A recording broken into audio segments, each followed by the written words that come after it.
Assalomu alaykum. Bugun bitta morozelka kelgan. Xo'p, Artel. Jalba sovutmayapti.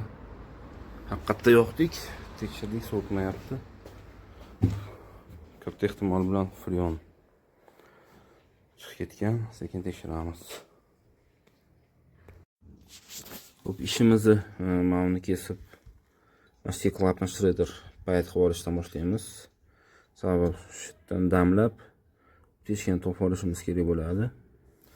Keyin o'sha teskani bartaraf qilib, filtrlar ham yo'g'onlashadi.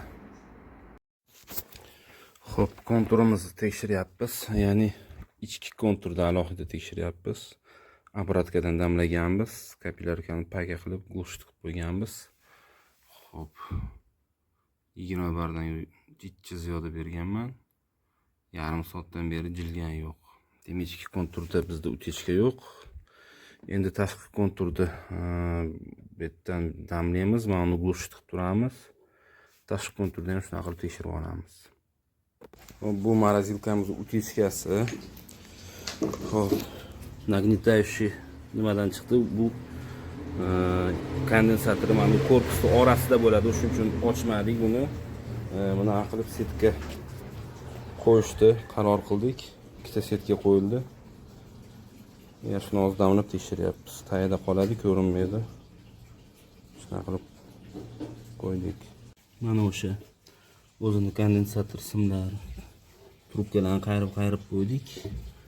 Uzib, buni mana shu tagidan haligi reshotkamizni olib kelib ulayapmiz. Bu yoqda o'sha filtrlarni shetda ulayapmiz. Damlab qo'yganmiz. Utechkaga tekshiryapmiz.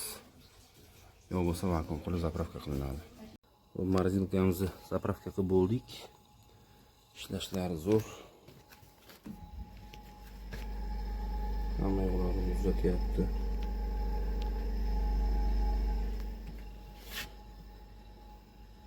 E'tiborlar uchun rahmat, sog' bo'linglar.